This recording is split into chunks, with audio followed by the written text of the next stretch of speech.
বিপদে ফেঁসেছ নাও, যার জানা আমি তোমাদের রব, তোমাদের দরজায়। রাত্রি হলে পৃথিবীর অফিস বন্ধ হয়ে যায়, আর গভীর রাত্রিতে আমার রবের অফিসের দরজা খোলা থাকে। আল্লাহর নবী বলছেন, ওয়ারাদুলুন যাকারাল্লাহ ফাখালিয়া ফাফাজাত খালিয়ান ফাফাজাত আইনাহু, ওই লোকটা আল্লাহর রহমতের ছায়াতে থাকবে, যে গভীর রাত্রিতে উঠে আল্লাহর ভয়ে চোখের পানি ফেলবে। বিশ্বনবী মুআজ বিন জাবালকে বলছেন, মুআজ বিন জাবাল রে, ও আখিফুহুম ফিল্লাহ, মানুষ কোনোদিন একা থাকে না। আপনি ভাববেন যে আমি একা মাঠে একা ঘুরছি না, মুমিন কোনোদিন একা থাকে না, সে তার রবকে সঙ্গে নিয়ে যায়। আল্লাহর নবী বলছেন, মুআজ পৃথিবীর যে কোনো কোণে থাকো না কেন, আল্লাহর ভয়কে সঙ্গে রাখিও, আল্লাহকে সঙ্গে রাখিও। আল্লাহ এমন একটা বস্তু, তিনি আপনার আমার সঙ্গী হতে চান। কেউ যদি মনে করে আল্লাহকে আপন বানাবো, প্রেমিক বানাবো, তাহলে বলছেন, কুলিন কুনতুম তুহিব্বুনাল্লাহ ফাত্তাবিউনি ইউহিব্বুকুমুল্লাহ। তোমরা যদি বলতে চাও আল্লাহকে আপন বানাবো, তো আমার নবীর অনুসরণ করো, আমার অনুসরণ করো, আমাকে ভালোবেসে নাও, আমার রব তোমাদেরকে ভালোবেসে নেবে। কেউ যদি মনে করে আল্লাহকে সঙ্গে রাখবো, ইন্নাল্লাহা মা'আস সাবিরিন, তুমি ধৈর্যশীল হয়ে যাও, আল্লাহ তোমার সঙ্গে থাকবে। কেউ যদি মনে করে আল্লাহকে নিকটে করব, ওয়াসজুদ ওয়াকতারিব, যত সাজদা করবে আমার রব তোমার তত কাছে হবে। কেউ যদি মনে করে আমার রবের ভালোবাসা আমি নিব, আল্লাহ বলছেন, ওয়াল কাযিমিনাল গায়যা ওয়াল আফিনা আনিন নাস ওয়াল্লাহু ইউহিব্বুল মুহসিনিন।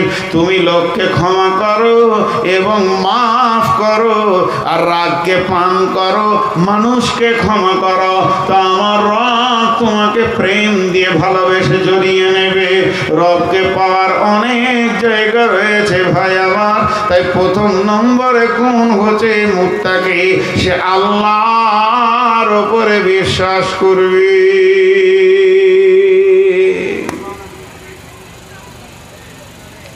আপনাদের বিরক্ত লাগছে নাকি? লাগবে কেন, আমি তো বলছি।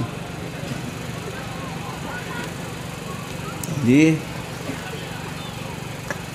মুর্শিদাবাদের লোক খুব চালাক, আর যত মাথা মোটা আমরা বর্ধমানের না, খুশি হয়ে গেল। তো একটা গল্প শুনাই। আল্লাহকে ডাকতে হবে ধ্যানে জ্ঞানে অন্তর থেকে। তো এক রাজার অসুখ হয়েছে, রাজার অসুখ ভালো হয় না। এই 2 মিনিটের 1 মিনিটের গল্প, ছোট উদাহরণ। তো গোটা দুনিয়ার সব ডাক্তার, এমনকি ইংল্যান্ড আমেরিকা সিঙ্গাপুরে চিকিৎসা করে এলো, আর যত ডাক্তার বলছে আপনার শরীরে কোনো রোগ নাই, কিন্তু আর মন ভালো হয় না। এমন সময় এরকম একজন মুরব্বী আলিম রাজ দরবারের সামনে দিয়ে হেঁটে যাচ্ছে। তো রাজা আগেকার যুগের রাজা, তো বলছে, ওই মৌলানাকে ডেকে নিয়ে আয় তো। সম্মানের সঙ্গে বসতে দিলে চেয়ারে, সেই রকম নাস্তা, সেই রকম ইজ্জত দিয়ে বলছে, হুজুর কোরআনকে শেফা বলা হয়েছে মুমিনের জন্য, তো আমি তো বেশ কিছুদিন রোগে ভুগছি, পৃথিবীর সব ডাক্তার দেখে নিয়েছে, তো আপনার কাছে কোনো শেফা আছে? বলে, কি হচ্ছে? মনে শান্তি নেই। মৌলানা সাহেব বলছেন, বিসমিল্লাহির রহমানির রহিম, আলা বিযিকিরিল্লাহি তাতমাইন্নুল কুলুব। আল্লাহর জিকিরে মনে শান্তি হয়। তুমি আল্লাহ জিকির করো, তোমার মন শান্তি হয়ে যাবে। কবার করব? বলছে মোটামুটি ইস্তেগফার প্রতিদিন সকালে 100 বার, বিকেল 100 বার, আর চতুর্থ কালেমের শাহাদাতগুলো ইস্তেগফার, সুবহানাল্লাহি বিহামদি, সুবহানাল্লাহিল আযীম, এগুলো 100 বার করে পড়ো সকাল বিকাল করে। বলছে হুজুর কতদিন পড়বো? বলছে মাস 2-3 চালাও, আল্লাহ দিবে দিল ঠিক হয়ে যাবে। ও একটা সিপাহীকে বলছে একটা তসবিহ লিয়াই তোরে, শুরু করেছে, 3 মাস করেছে, ওর মন ঠিক হয়নি। কি নসিব খারাপ, ওই দিকে আবার মৌলানা হেঁটে যাচ্ছে, তখন সিপাহীকে বলছে ওকে বাঁধ তোরে, ধরে লেয়। সেই মিজাজ চেঞ্জ। প্রথমবারে ছিল নাস্তা, এবার বলছে ওকে বাঁধতো। মৌলানাকে বাঁধা হলো। বাদশাহ এবার মোহরিকে বলছে, মোহরি লিখো, পরওয়ানা লিখো। বাদশার সঙ্গে গাদ্দারি, বাদশার সঙ্গে ধোঁকাবাজি, প্রতারণা করার কারণে মৌলানা হযরত শাইখুল হাদিসকে আগামীকাল সকাল 8টায় কতল করা হবে। ওই মোবাইলের লাইটটা বন্ধ করেন তো, কতল করা হবে। বাস মোহরি লিখে দিলে, বলছে একে বেঁধে দে, কালকে কতল হবে। লোক দেখবে যে বাদশার সঙ্গে ধোঁকাবাজির শাস্তি কি। তো মৌলানাকে এবার বলছে হুজুর মরেই তো যাবেন, আর তো বাঁচবেন না, ফাইসালা হয়ে গেছে, তাহলে একটা কাজ করেন। বলে কি? আপনার মনে কি কোনো শেষ ইচ্ছা আছে? তোটা আমি পুরা করে দিব। বলে আছে। বলে কি? বলে আমি তো মরেই যাব, তো আপনার ওই গদিতে কাল 8টা পর্যন্ত আমাকে বাদশা করে দেন, আর আপনি সাধারণ হয়ে যান। তখন দেখছি যে জাগ্গা মরে যখন যাবে, ওর শখ তার সিংহাসনে বসে গেছে। এখন বাদশা হয়ে গেল কে? না মৌলানা সাহেব। আর ভিড় যে জমেছে ওই দৃশ্য দেখার জন্যে, চারিদিকে ফেসবুকে ছড়িয়ে গেছে অমুক মৌলানাকে কতল করা হবে। তো হাজার হাজার লোকের ভিড়।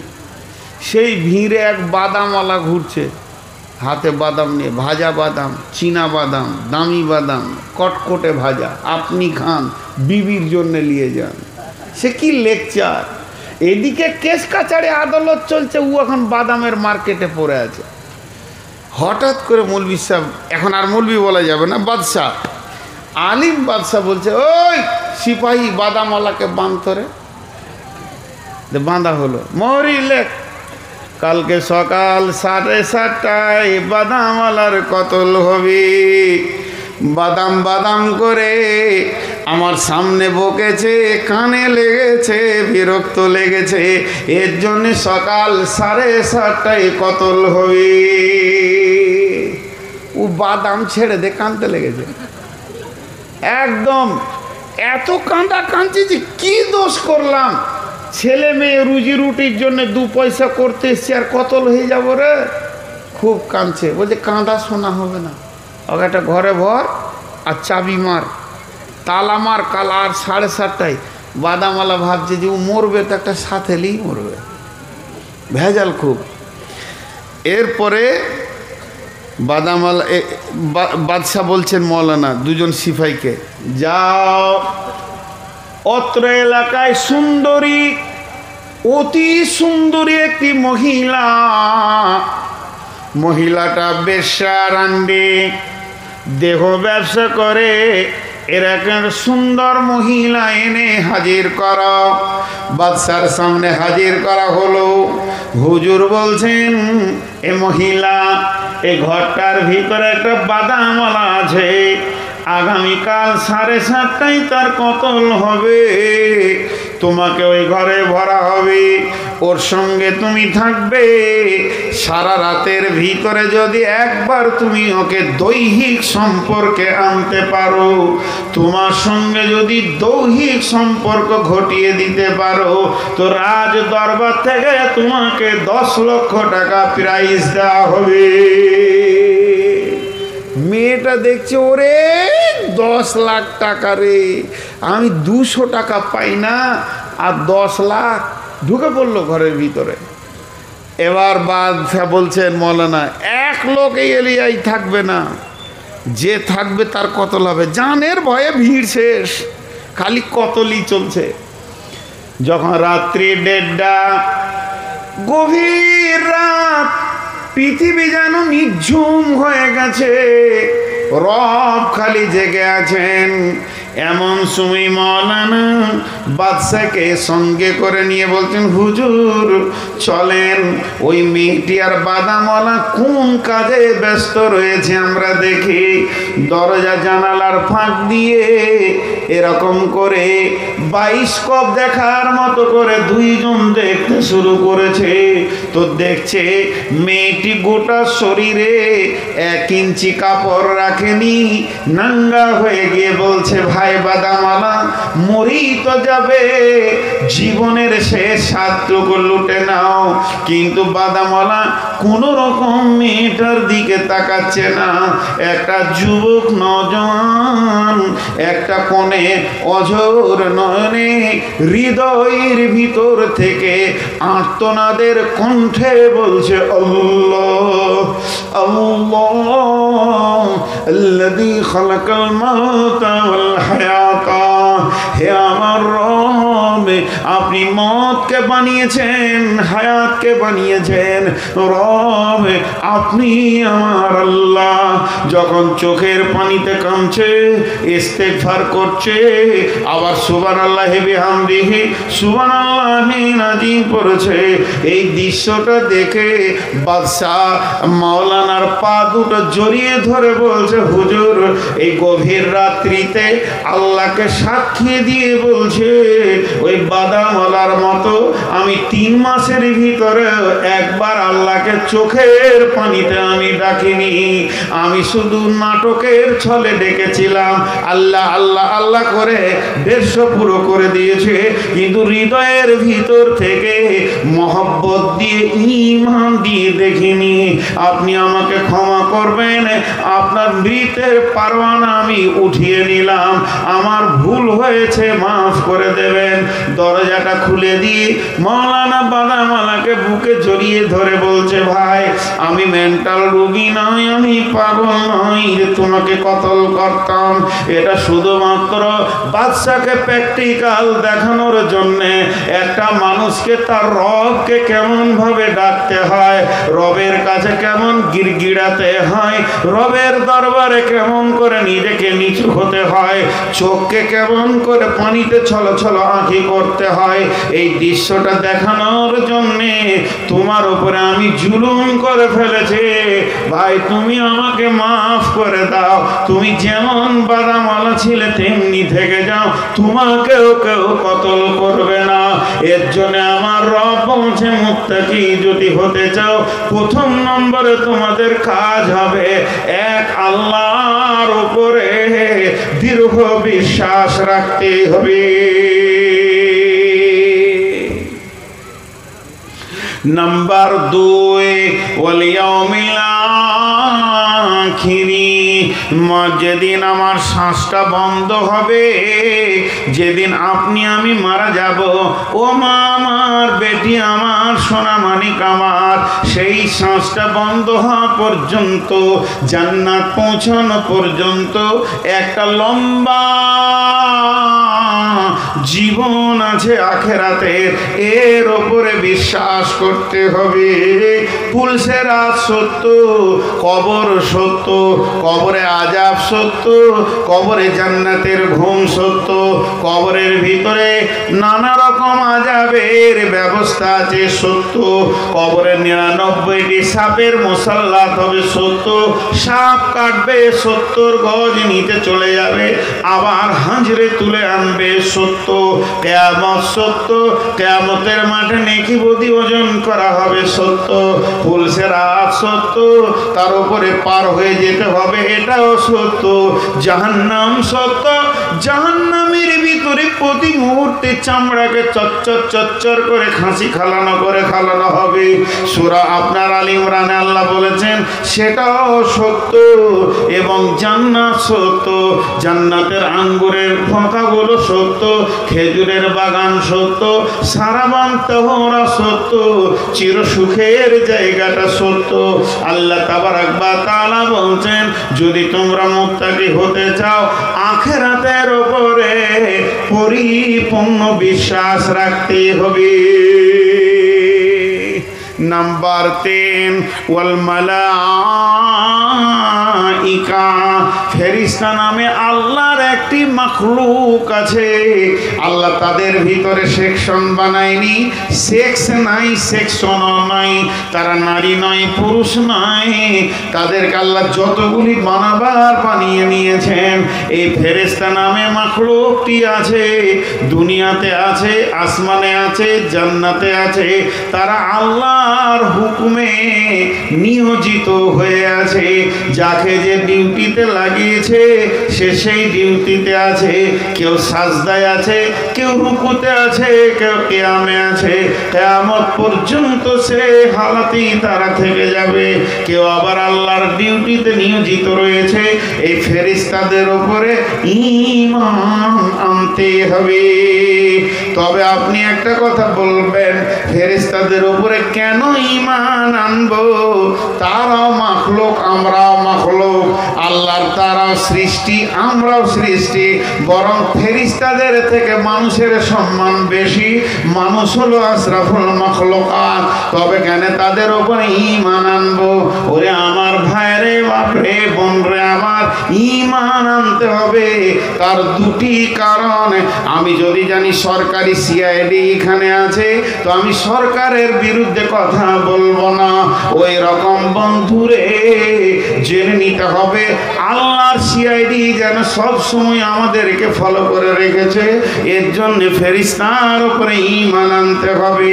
আর দ্বিতীয় কারণ হলো যেদিন আমাদেরকে বানানোর ব্যাপারে আল্লাহ তাবারাক ওয়া তাআলা ফেরেশতাদের সঙ্গে মাশওয়ারা করেন, আলোচনা করেন, তখন ফেরেশতারা বলেছিলেন নাহনু নুসাব্বিহু বিহামদিকা ওয়া নুকাদ্দিসু লাকা। হে আল্লাহ, আমরা আপনার ইবাদত করব, তাসবিহ বয়ান করব। আপনি কি বানাতে চলেছেন? এরা খুন খারাপি করবে, আপসের মধ্যে লড়ে থাকবে। অতএব আমার আল্লাহ বলতে চাইছেন তোরা এমন ভাবে চলবে যেন ওদের কথাগুলো না মিলে যায়। আমাকে তোরা সম্মানের সঙ্গে ইজ্জত দিয়ে রাখবে। তার জন্য ফেরেশতাদের উপরে ঈমান আনতে হবে। তাহলে ঈমান কটা হলো?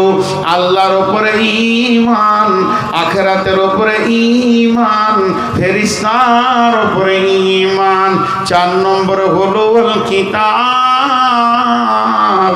কিতাবের উপরে ঈমান আনতে হবে। কোরআনের শুরু থেকে শেষ পর্যন্ত সত্য। কোরআনের একটা জের, একটা জাবার, একটা অক্ষর, একটা নুক্তা কোনোটাই মিথ্যা নয়। আমার রব যা বলেছেন তা সত্য।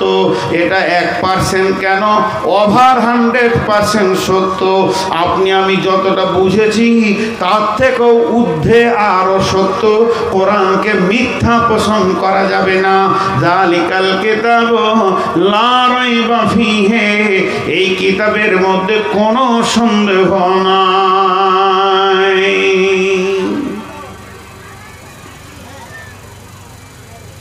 কোরআন সত্য, এর উপরে বিশ্বাস রাখতে হবে। বিশ্বনবী লিখতে পড়তে জানতেন? বিশ্বনবী লিখতে পড়তে জানতেন? জানতেন না। কেন ওনাকে অক্ষর দেওয়া হয়নি? কোরআন সত্য প্রমাণ করার জন্য অক্ষর দেওয়া হয়নি। যদি উনি লিখতে পড়তে জানতেন তাহলে মানুষ বলতেন যে কোরআনটা আল্লাহর কালাম নয়, এটা নবী মুহাম্মদ 2 কলম লিখে দিয়েছে। এটা কাউকে বলতে দেবেন না আল্লাহ। ওই জন্য আল্লাহ রসুলকে আল্লাহ অক্ষর দিলেন না, যে তুই চুপ থাক, আমার যা পৌঁছাবার তোকে আমি পৌঁছে দিয়েছি। জ্ঞানের শীর্ষস্থানে তোকে দিয়ে দিব, আমি ডেলিভারি করব আমি জ্ঞান। অতএব কোরআন হলো চির সত্য, এর ভিতরে কোনো ভুল, জোরে বলেন, এর ভিতরে কোনো ভুল। খালি একটা মেয়ে ভুল খুঁজে পেয়েছে। হ্যাঁ, ওই মেয়েটার নাম কি? কে কে নাম নিয়েছেন? গোসল করে ঘর ঢুকবেন। ওর নাম নিলে শালা গা শুদ্ধ না পাক হয়ে যাবে, এত জঘন্য। জি, কোরআনের ওপরে দৃঢ় বিশ্বাস রাখতে হবে। 5 নম্বরে ওয়ান্নাবিয়্যিন, পৃথিবীর বুকে যত নবী এসেছিলেন সত্য না মিথ্যা? যারা বলেন বিশ্ব নবী সত্য নবী ছিলেন না মিথ্যা নবী ছিলেন? অতএব নবীদের ওপরে দৃঢ় বিশ্বাস রাখতে হবে। কোন নবী মিথ্যা নবী ছিলেন না। বুঝে এলো? কোন নবী মিথ্যা নবী ছিলেন কি কোন নবী? হ্যাঁ, একটা মজার কথা শুনাই। এক ঘোড়াওয়ালা ঘোড়া বিক্রি করতে যাচ্ছে হাটে, আর আল্লাহ রসুল পেরিয়ে যাচ্ছেন, আর আল্লাহ রসুল ঘোড়ার বিজনেসও করেছেন। বলছে ওই দাঁড়াও, ও বিধর্মী ছিল, ইহুদি। তো বলছে তুমি ঘোড়া বিক্রি করবে? বলে হ্যাঁ, আমি বিক্রির জন্যই নিয়ে যাচ্ছি। কত নেবে বলো? কত দেরহাম নেবে, কত দেনার নেবে? কথা বলতে বলতে বলতে বলতে একটা জায়গায় সেট হয়ে গেল। কথার কথা ধরেন 20 দেরহাম কমপ্লিট। নবীজি বললেন শোনো, এই দিকে হচ্ছে হাট, ও যে ছিল এই দিকে, আর নবীজি আসছেন এই দিকে, ওর বাড়ি, তার মানে ওই দিক থেকে চলে এসছে, আর নবীজি যাচ্ছেন এই দিকে। তো এবার ঘোড়াওয়ালার সঙ্গে যখন দাম হলো, তাহলে আর হাট যাবে না। বলছি তুমি আমার ঘোড়াটা, তোমার ঘোড়াটা নিয়ে এসে আমার ঘরে খুঁটাতে বেঁধে দাও, আর আমার কাছ থেকে টাকা নিয়ে চলে যাও। ওখান থেকে ও ঘুরলো, এবারে রসুলের পেছনে যাচ্ছে। যাচ্ছে কেন? দাম হয়েছে বলি তো যাচ্ছে। দামটা কমপ্লিট না হলে যেত না, যাচ্ছে। কিছু দূর গেছে, 2, 10, 20 পা হেঁটেছে। এমন সময় ওই দিক থেকে আর একটা মুনাফিক মানে ডেঞ্জারাস মাল হেঁটে আসছে। ইশারা করছে কত হলো? ও দিশারায় বলে দিলে যে 20 মতো হয়েছে। ও তখন এরও ইশারা করে দিলে আরও 2 পা গিরে। বাস, এমনিতে তো কাফের বেঈমান। তারপরে আবার মুনাফিক খুঁচা মেরে পাম দিয়ে দিয়েছে। তখন ও পেছন থেকে নবীজিকে বলছে ইয়া রাসূলুল্লাহ, দামটা ঠিক করে নিলেই ভালো হতো। এবার ভেজাল কথা শুরু করলে। বলছি তোমার সঙ্গে তো দাম হয়ে গেছে রে বাবা, দামটা হয়েছে বলি তো তুমি আসো না, দাম তো হয়নি। ভেজাল লাগিয়ে দিল, আর যা কাজ তাই করে দিল। নবীজি বলছেন দাম হয়েছে, ও বলছেন না হয়নি। নবীজি বলছেন হয়েছে, ও বলছেন না হয়নি। এই হয়েছে হয়নি, হয়েছে হয়নি, একটা লম্বা টাইম পেরিয়ে যাচ্ছে। এখন আপনারা প্রশ্ন করবেন তাহলে রসুল এত জিদি ছিলেন কেন? ছেড়ে দিতে পারতেন। আরে ভাই, ছেড়ে যদি দেয় রসুল ছাড়ছে না কেন? রসুল প্রমাণ করতে চাইছে আমি মিথ্যা বলিনি। তুমি ঘোড়া দাও আর না দাও, কিন্তু দাম হয়েছে। আর ওইটা যদি রসুল ছেড়ে দেয় তা প্রমাণ হয়ে যাবে নবী জীবনে একবার মিথ্যা বলেছিল, লোক বলবে।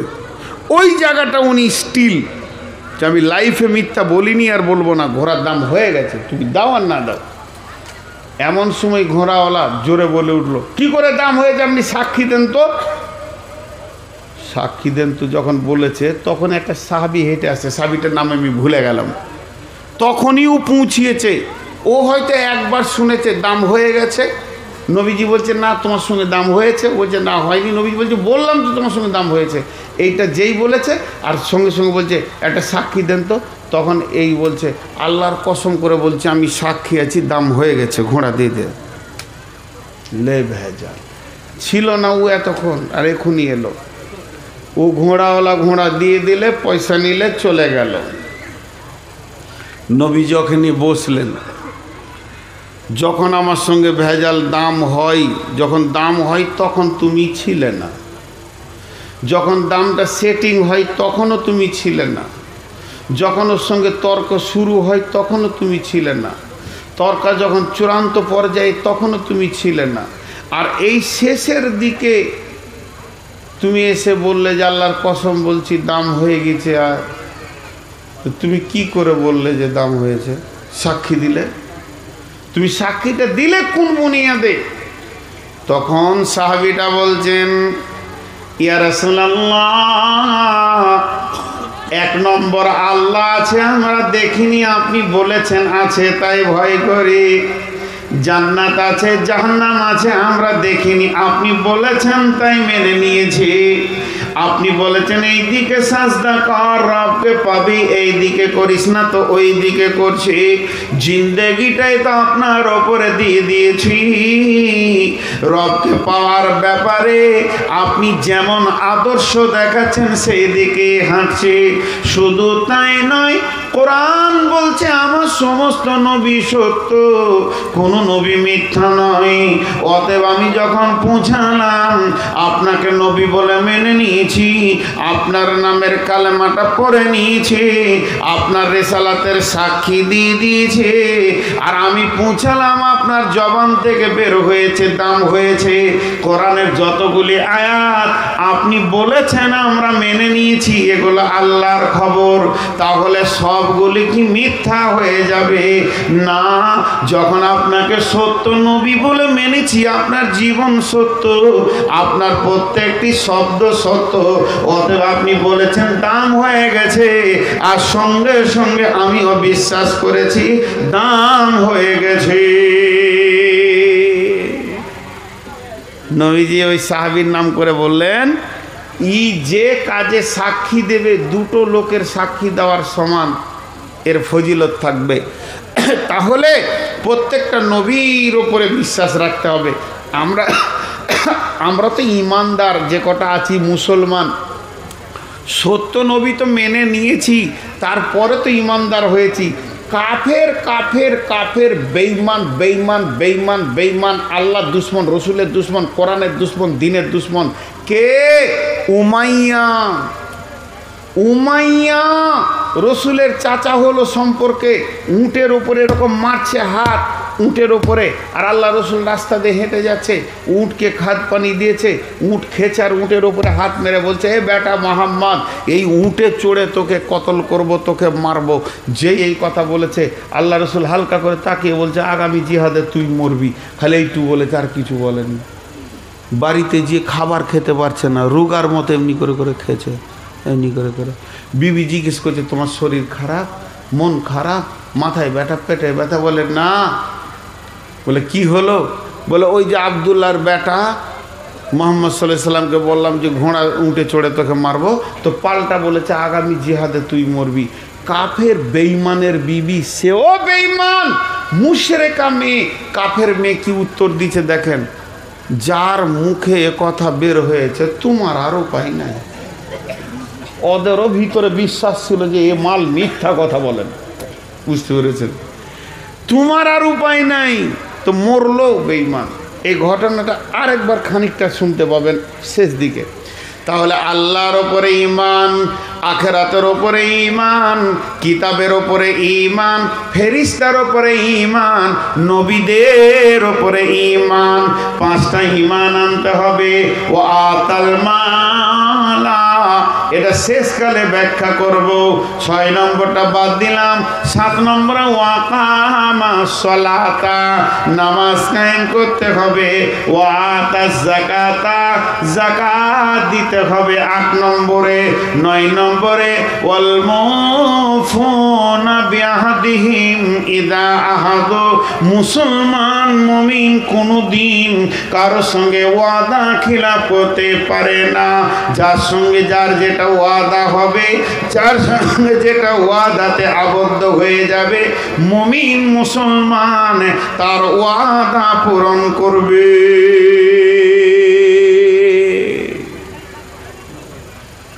আবার ওই উমাইয়ার ঘটনাটা আসছে, ওয়াদা পূরণ করবে। আচ্ছা, ওই এইখানে কি সংসারের সব কাজ ছাড়বে? লড়ছে না রে বাবা, এসেছে তো একটু বসে কথা বলি তা নাই, দাঁড়িয়ে দাঁড়িয়ে কথা বলছে। আমি কি বললাম? আমল 5টা, ইমান পাঁচটা হয়ে গেল, আল্লাহর উপরে ইমান, আখিরাতের উপরে ইমান, ফেরেশতার উপরে ইমান, নবীদের উপরে ইমান আর কিতাবের উপরে ইমান। এবার আমলের কথা, প্রথম নম্বরে দান করবে, ওটা বিস্তারিত পরে বলবো। সালাত আদায় করবে, সে কোনোদিন বেনামাজি হবে না। যাকাত দেবে বড়লোক হলে, তাহলে তিনটে বলা হয়ে গেল। 4 নম্বরে বলছে যখন কোনো ওয়াদা করবে তো ওয়াদা পূরণ করবে। এবার মুমিনের ওয়াদা দেখেন। আব্দুর রহমান একটা সাহাবী, উমাইয়ার কাছে। কে উমাইয়া? যে উটের পিঠে হাত দিয়ে রসুলকে মারবো বলেছিল, ওই উমাইয়া। নিজের আত্মীয় হলো, এখন ও বেঈমান আর ইমানদার। তো ওকে গিয়ে বলছে কিছু টাকা ধার দাও তো, আমার খুব অভাব চলছে। অভাবটা হলো মুসলমান আর সুদারু হলো উমাইয়া। তখন বলছে তুই তো সুদ দিবি না, আমার ব্যবসা তো সুদের। আব্দুর রহমান বলছে কালেমা পড়ে নিয়েছি, রসুলের নামে, আল্লাহর নামে কালেমা পড়েছি, রসুলের আদর্শের রেসালাতের উপরে কালেমা পড়ে সাক্ষী দিয়েছি, আর সুদ খাবো না। তোর যদি মন যাবে তো দিতে পারিস, না মন যাবে না দিতে পারিস, কিন্তু সুদের লেনদেন করব না। দিবি? যতই হোক আত্মীয়। তো বলছে তোকে দিব, সুদ লাগবে না তো দিবিও না, লাগবেও না, কিন্তু একটা শর্ত তোকে মেনে নিতে হবে। কি হলো? দিয়েন না, ওটা দিয়েন না, যেমন আছি থাকি। একটা শর্ত মেনে নিতে হবে। বলে কি? বলে আমি যেদিন খুব জানের খাতরার বিপদে পড়ে যাব, সেই দিন তোর জানকে দিয়ে যতদূর পারবি আমাকে বাঁচানোর চেষ্টা করতে হবে, তোর চেষ্টায় যেন ত্রুটি না থাকে, এই শর্তে তোকে ঋণ দিব। তো আব্দুর রহমান একটু ভেবে চিন্তে দেখলে ঠিকই আছে, বিপদে পড়লে হয়তো একটু বিপদ থেকেই করে দিব, বেশি ভাবেনি। ওয়াদা করলে ঠিক আছে, তুই যখন খুব বিপদে পড়বি তো আমি জান দিয়ে তোকে বাঁচাবো, ঋণ দিয়ে দিলে। ভাইরা আমার, ঋণ নেওয়া হয়ে গেল। আব্দুর রহমান শর্তের ভিতরে ঢুকে গেল, ওয়াদা করে ফেললে। এবার উমাইয়াকে ওর বিবি বলছে যার মুখে বের হয়েছে তুই মরবি, আর উপায় নাই। খানিকক্ষণ উমাইয়া দম নিল, মাথায় খালি চিন্তার চক্কর ঘুরছে, কি করলাম, কি বললাম, কি হলো। একটু পরে দমটা নিয়ে একদম নিজেকে মজবুত করে উঠে বলছে, খেপি রে, তোর তো কোনো হুঁশ নাই, তুই মোটা বুদ্ধি মেয়ে মানুষ, তাই বলছিস আগামী জিহাদে আমি মরব। নবী মুহাম্মদ বলে দিয়েছে কোনো উপায় নাই, তবে আমার ফয়সালা শুনেলে না থাকবে বাঁশ, না বাজবে বাঁশরি, আগামী জিহাদে আমি যাব না তো মরব কি করে। কয়েকদিন পরেই যুদ্ধ শুরু হলো। জি, বদর। যেই যুদ্ধ শুরু হলো, উহুদ, যেই যুদ্ধ শুরু হলো, যুদ্ধর খবর যখনই উমাইয়ার কানে পড়েছে, ও বাড়ির ভিতরে একটা লম্বা চাদর ঢাকা শুয়ে গেছে। দেখেন কাফেররা সব গুনছে, এসছে ও এসছে, ওই এসছে, ওই এসছে, অমুক এসছে, অমুক এসছে। উমাইয়া কই? ও আবার দলের শের, ষাঁড়ু। সে কই? বলছি বাড়িতে আছে, দুজনকে পাঠালে, ডেকে লে আয়। বাইরে থেকে ওর দরজা থেকে ডাকছে উমাইয়া, আর ও চাদরের ভিতর থেকে বলছে ব্যারাম, মানে অসুস্থ, যাব না। যখনই দুবার ডেকেছে আর ও ব্যারাম বলে দিয়েছে, তখন এরা দুজন তিনটে কথা বলছে, বুখারীর হাদিস, আর প্যাস্টিজ ফাইজার করা। উমাইয়ারে, তোর মতো বীরটা যদি ব্যারাম বলে জিহাদের ময়দানে না যায়, তাহলে তোদের বহু বেটিগুলোকে মোহাম্মদকে দিয়ে দেগা, তাহলে তোদের অস্ত্রগুলোকে মোহাম্মদকে দিয়ে দেগা, আর তোদের সম্পদগুলো মোহাম্মদের হাতে দিয়ে গোলামি গ্রহণ করে নে। এই কথা যেই বলা, উমাইয়া বলছে আর শুনতে পারলাম না, বাপদাদার দেবদেবীগুলোকে তোরা লাত মেরে মেরে ফেলে দে। উমাইয়া বলতে শুনতে পারলাম না, ঝেড়ে তলোয়ারটা নিয়ে উঠল। জিহাদের ময়দানে গিয়ে যেই পৌঁছালো, আর উমাইয়াকে দেখে নিয়ে বেলাল এমনি করে তলোয়ারটা বের করে নিয়েছে। আর বেলালের তলোয়ারের ঝিলিক উমাইয়ার চোখে যখন পড়েছে, উমাইয়া তখন এই দিকে সরে যেছে, বেলালের নজর ওই দিকে যেছে। উমাইয়া বামে যেছে তো বেলালের নজর বামে যেছে। মাছে যেমন টোপ দেখে নাই, বেলাল উমাইয়াকে দেখে ফেলেছে। খালি রসুলের হুকুম, যেই নারা লেগে গেল, জিহাদ শুরু হলো। উমাইয়া খালি উটের দড়িটাকে পাছাকে নিয়ে নিয়ে বেড়াচ্ছে। অবস্থা খারাপ দেখলে উটে চড়ে পালিয়ে যাব, কিন্তু এজরেতে বেলাল এত জোর সিংহের মতো হুঙ্কার দিয়ে চলে গেল, তাড়াতাড়ি করে উটে চাপতে পারলো না, বালুতে দৌড়তে শুরু করে দিল। আর আব্দুর রহমান ঋণ নিয়েছিল, সে যখন দেখছে উমাইয়ার জানের ওপরে বেলাল দৌড়ছে, তখন ও নিজের ওয়াদা পূরণ করার জন্যে হযরত আব্দুর রহমান তলোয়ার ফেলে দিয়ে আর উমাইয়াকে বাঁচানোর জন্য দৌড়ছে। উমাইয়া বালুতে দৌড়তে দৌড়তে দৌড়তে দৌড়তে এক সময় উবুর হয়ে পড়ে গেল। আর বেলাল তলোয়ারটা তুলেছে, কোপ মারবে, এমন সময় আব্দুর রহমান শুয়ে গেল। এর নাম মুসলমান। মুসলমান যা ওয়াদা করবে তা পূরণ করবে, মুসলমান ওয়াদা খিলাফ করতে পারে না। এবার হযরতে বেলাল দেখছে আর তো কোপ মারা যাবে না, তাহলে আব্দুর রহমানের মনটা অন্যদিকে ঘুরিয়ে দিই। হযরতে বেলাল কথা বলতে শুরু করে দিল, ঘন ঘন কথা বলছে। ভাই তুমি ঋণ নিয়েছো, ভাই তুমি ওকে বাঁচানোর জন্য এসেছো, ঠিকই করেছো, তুমি মুসলমান, তোমার ওয়াদা ফেল করলে হবে না। কথার ভিতরে গোলতাল পাকিয়ে রেখে এরই ভিতরে বেলাল কখন তলোয়ারটা বালুর ভিতরে ভরে দিয়ে ভিতরে ভিতরে কাজ করে দিয়েছে। আব্দুর রহমান দেখতে পাইনি। উমাইয়া মরলো, রসুলের কথা সত্য হলো, আর আব্দুর রহমান তার ওয়াদা ঠিক রাখলো, আর বেলাল তার বীরত্বের কাজ করলো। অতএব মুসলমান ওয়াদা খিলাফ করতে পারে না। আর 5 নম্বর হলো ওয়াসবিরিনা ফিল বাসাই ওয়াযরাই ওয়া হিনাল বাস। আর বিপদ আপদে আর জিহাদের ময়দানে ধৈর্য ধারণ করতে হবে। কটা হলো? 5টা হয়ে গেল। ধৈর্য সবর করতে হবে। তাহলে 1 নম্বরে মাল দান করতে হবে, 2 নম্বরে আপনার নামাজ পড়তে হবে, 3 নম্বরে যাকাত দিতে হবে, 4 নম্বরে ওয়াদা পূরণ করতে হবে, 5 নম্বরে ধৈর্য ধারণ করতে হবে। টোটাল 10টা একবার গুনিয়ে দিই। আল্লাহর ওপরে ঈমান, আখিরাতের ওপরে ঈমান, ফেরেশতার ওপরে ঈমান, কিতাবের ওপরে ঈমান, নবীদের ওপরে ঈমান, মাল দান করতে হবে, নামাজ পড়তে হবে, যাকাত দিতে হবে, ওয়াদা পূরণ করতে হবে যখন কার সঙ্গে ওয়াদাতে আবদ্ধ হয়ে যাবে, এবং বিপদ আপদে ধৈর্য ধারণ করতে হবে। জিহাদের ময়দানে যখন এই 10টা গুণ কারো ভিতরে এসে যাবে, আমার রব বলছেন উলাইকাল্লাযীনা সাদাকু ওয়া উলাইকা হুমুল মুত্তাকুন। এরাই হলো প্রকৃত সত্য, আর এরাই হচ্ছে মুত্তাকি।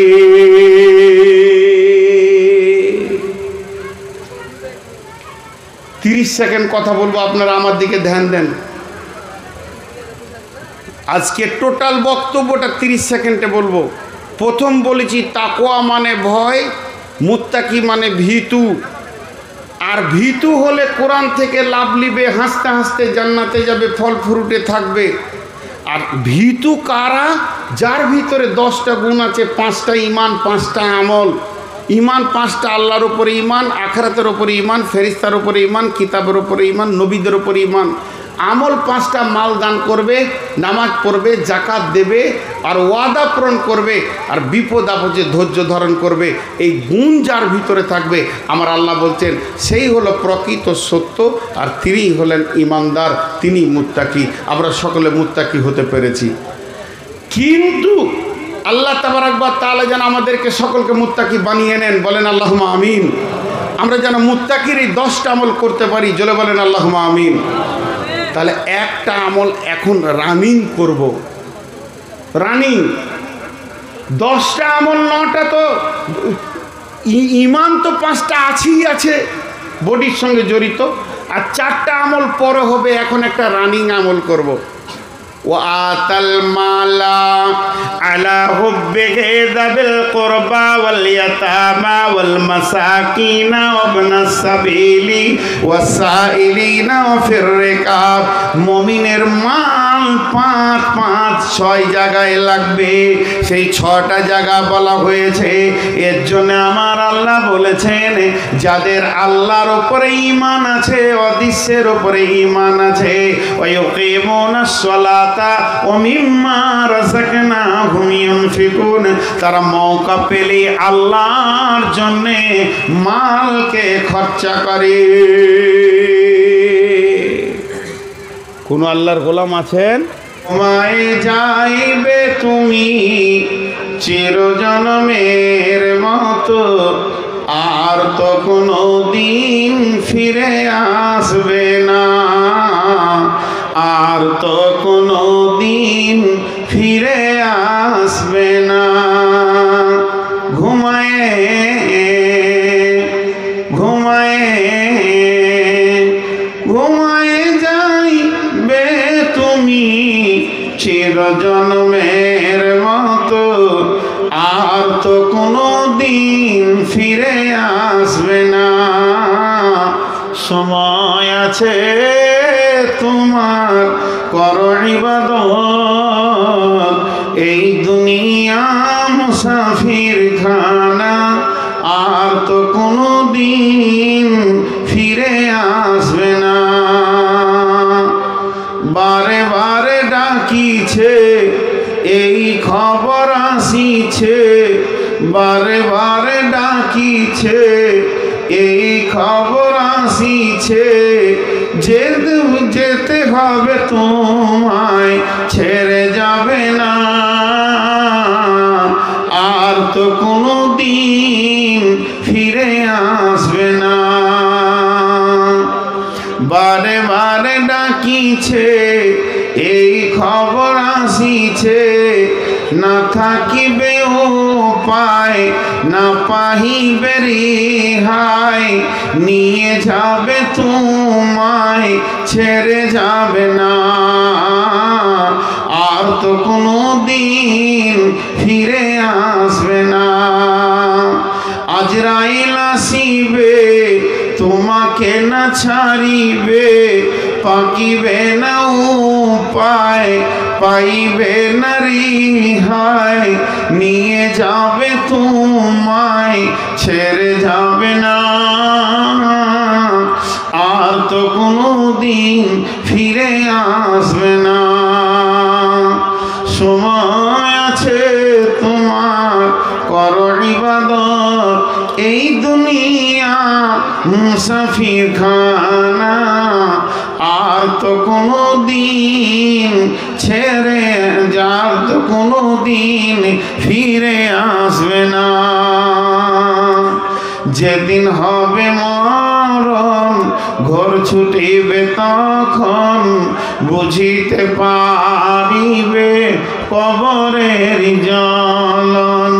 বলিবে ছেড়ে দাও, দুনিয়ায় করিব না গোনা, আর তো তোমায় কোনো দিন ছেড়ে দেবে না। ঘুমায়ে যাইবে তুমি চিরজন্মের মতো, আর তো কোনো দিন ফিরে আসবে না।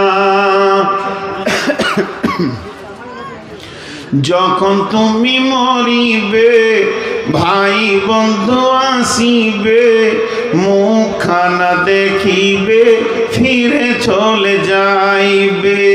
যখন তুমি মরিবে, ভাই বন্ধু আসিবে, মুখখানা দেখিবে, ফিরে চলে যাইবে। বন্ধুর ভালোবাসা সঙ্গে যাবে না, আর তো কোনো দিন ফিরে আসবে না। যখন তুমি মরিবে, পুত্র স্বজন আসিবে, পাশে বসে কান্দিবে, কানে তুমি শুনিবে। যখন তুমি মরিবে, পুত্র স্বজন আসিবে, পাশে বসে কান্দিবে, কানে তুমি শুনিবে। আফসোস করিবে, মুখে কথা বলার উপায় রবে না, আর তো কোনোদিন ফিরে আসবে না। ঘুমায় যাইবে তুমি চিরজন্মের মতো, আর তো কোনোদিন ফিরে আসবে না। নামাজ পড়ো, রোজা রাখো, কালেমা পড়ো, ইবাদত করো। নামাজ পড়ো, রোজা রাখো, কালেমা পড়ো, ইবাদত করো। কবরেতে পাবে তুমি সান্ত্বনা, আর তো কোনোদিন ফিরে আসবে না। ঘুমায় যাইবে তুমি চিরজন্মের মতো, আর তো কোনোদিন ফিরে আসবে না।